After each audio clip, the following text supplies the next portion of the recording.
भाई भाई ये बहुत दिखे आ रहे के बाली जा आने वाले मर्द हैं। ठीक बा आप हिम्मत देने के बजाय आप हिम्मत हमनी के बाली जा हमनी के लड़ाई लड़ल जाए ठीक बा।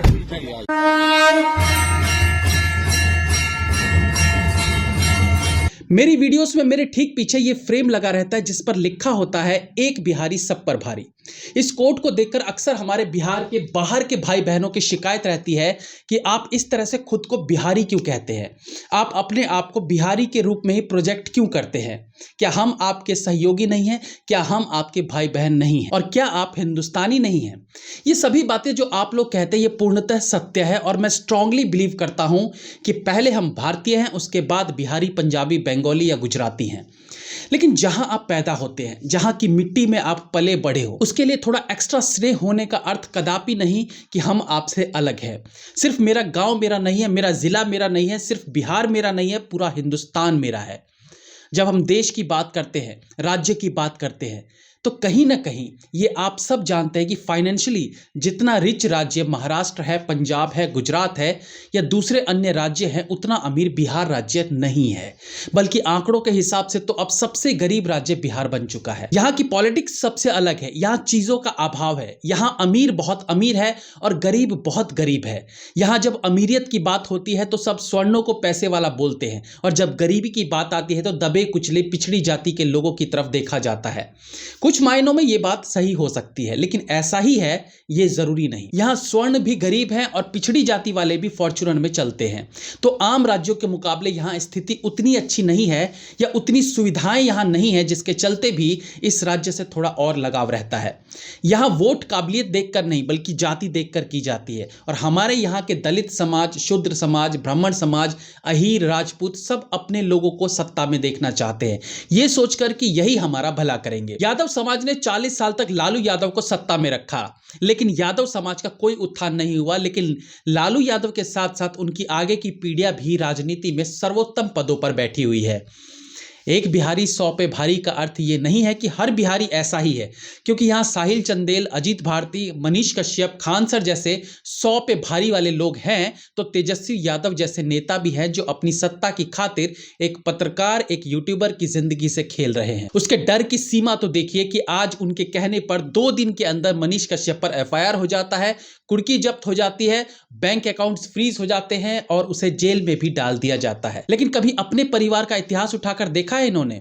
चारा घोटाले का रिजल्ट आने में 13 साल लग गए और 6 महीने में बेल भी हो जाती है, लेकिन यहां इसके ठीक विपरीत। तो ये जरूरी नहीं कि जब कभी आप ये कहीं पढ़ें कि एक बिहारी 100 पे भारी तो वो सबके लिए कहा जाता हो। कुछ ऐसे भी हैं यहाँ पर जो खुद ही बिहार पर भारी हैं, मतलब बोझ हैं। पिछले 15 दिन से मनीष कश्यप को लेकर बिहार में जिस तरीके का माहौल बना हुआ है, उसने एक बार फिर बिहार सरकार को शर्मसार कर दिया है।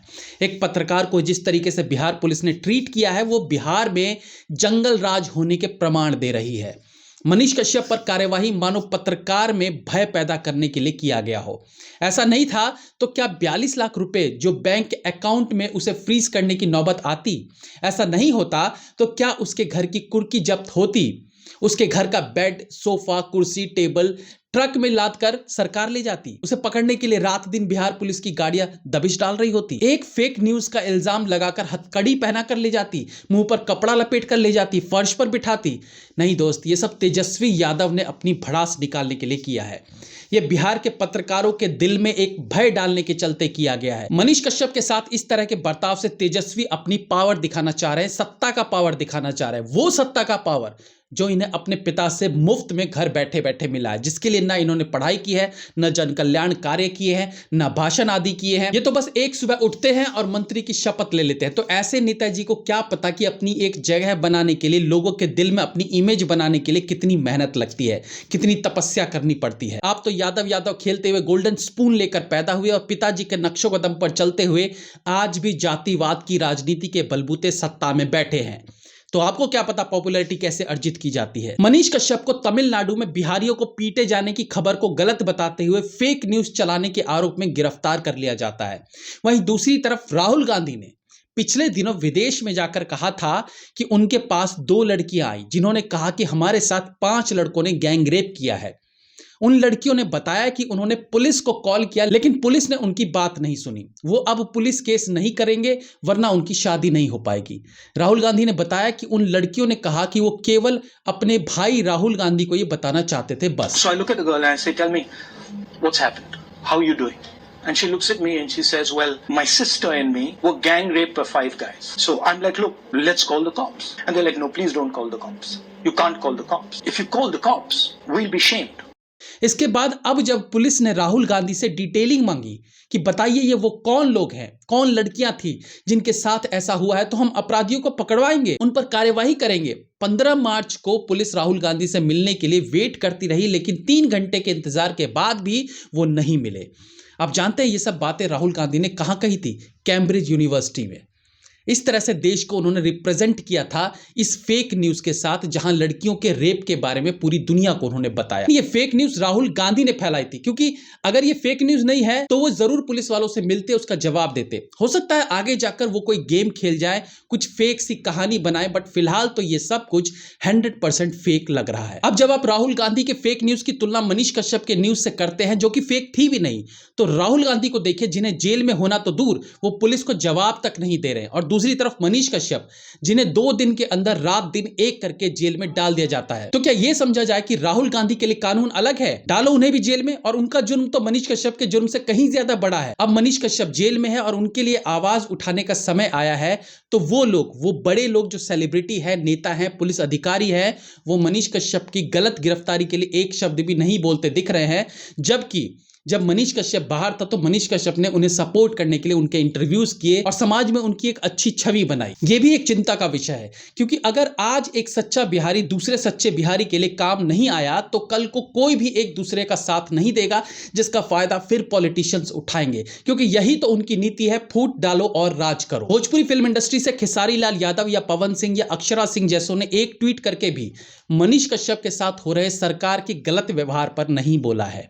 अरे मानते हैं आप सेलिब्रिटी हो, आप सीधे तौर पर बोलना नहीं चाहेंगे, लेकिन कुछ तो बोलो।